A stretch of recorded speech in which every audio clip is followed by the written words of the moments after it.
অন্তর্বর্তীকালীন সরকার এবং supreme court জানত শেখ হাসিনার মতো দীর্ঘদিনের ক্ষমতাসীন শাসকের বিরুদ্ধে মৃত্যুদণ্ডের মতো সিদ্ধান্ত দিতে হলে প্রয়োজন এমন একজন বিচারকের যাকে রাজনীতির করাঘাত কিংবা ভয়ভীতি দিয়ে সহজে নড়ানো যায় না। সেখানে প্রয়োজন ছিল এমন একজন ব্যক্তিত্বের যার কাছে পদমর্যাদা নয়, ন্যায় বিচারই সর্বোচ্চ।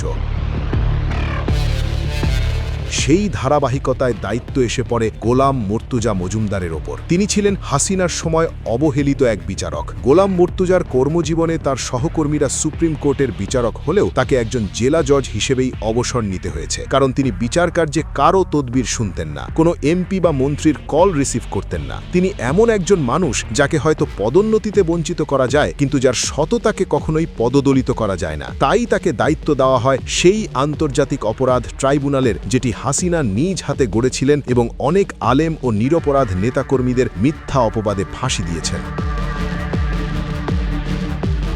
জুলাইয়ের গণহত্যার বিচার করতে রাষ্ট্র যখন বিচারক গোলাম মর্তুজাকে আহ্বান জানায়, তখন এক মুহূর্তও দেরি করেননি তিনি। অথচ তিনি ভালো করেই জানতেন আন্তর্জাতিক অপরাধ ট্রাইব্যুনালের চেয়ারম্যান হওয়া মানেই আগুনের ভেতর পা রেখে সামনে এগিয়ে যাওয়া, কারণ এই বিচারের রায় যেদিকেই যাক না কেন দেশ বিদেশ থেকে তুমুল প্রতিক্রিয়া আসবেই, সেই সঙ্গে তৈরি হবে ব্যক্তিগত নিরাপত্তার ঝুঁকি।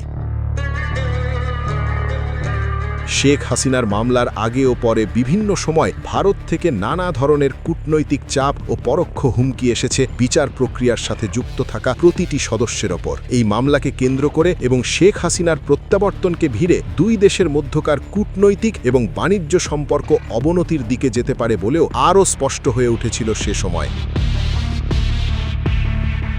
কিন্তু বিচারক গোলাম মর্তুজা মজুমদার কোনো কিছুতেই পাত্তা দেননি। তিনি স্পষ্ট বুঝিয়ে দিয়েছেন যে বাংলাদেশ একটি স্বাধীন রাষ্ট্র এবং এদেশের বিচার বিভাগ স্বাধীনভাবেই কাজ করে।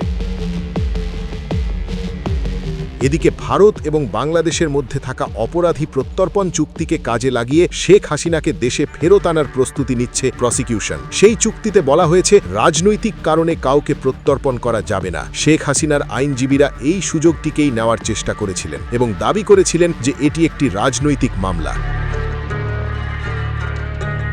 চিফ প্রসিকিউটর তাজুল ইসলাম এবং ব্যারিস্টার নাবিলা ইদ্রিস ঠিক এই জায়গাতেই তাদের আইনি দক্ষতার পরিচয় দেন। তারা আদালতে প্রমাণ করেন গণহত্যা এবং মানবতা বিরোধী অপরাধ কখনোই কোনো রাজনৈতিক অপরাধ নয়। বিশেষ করে তাজুল ইসলাম এবং ব্যারিস্টার নাবিলা ইদ্রিস যেভাবে একের পর এক অকাট্য যুক্তি তুলে ধরেছেন, তাতে বিরোধী পক্ষের আইনজীবীদের জবাব দেওয়ার সুযোগ প্রায় ছিল না। তারা প্রমাণ করে দেখান জুলাই অগস্টে ছাত্র জনতার উপর গুলি চালানো কোনো বিচ্ছিন্ন ঘটনা ছিল না, বরং তা ছিল সরকারের সর্বোচ্চ পর্যায় থেকে দেওয়া নির্দেশের ফল।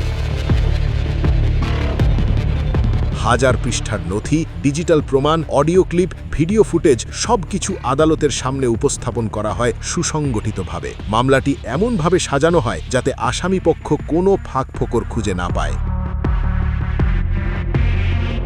মামলার শুনানিকালে পুলিশের সাবেক মহাপরিদর্শক আব্দুল্লাহ আল মামুন আদালতের কাঠগড়ায় দাঁড়িয়ে স্বীকার করেন সরকারের উচ্চ পর্যায় থেকেই আন্দোলন দমন করতে ছাত্র জনতার উপর সরাসরি প্রাণঘাতী অস্ত্র ব্যবহারের নির্দেশ আসত। এই সাক্ষ্যকে গোলাম মর্তুজা মজুমদার অত্যন্ত গুরুত্বপূর্ণ বলে মনে করেন, কারণ এটি ছিল রাষ্ট্রযন্ত্রের ভেতর থেকে আসা এক শক্তিশালী স্বীকারোক্তি। এরই পরিপ্রেক্ষিতে হাসিনার মৃত্যুদণ্ড দেন বিচারপতি গোলাম মর্তুজা মজুমদার।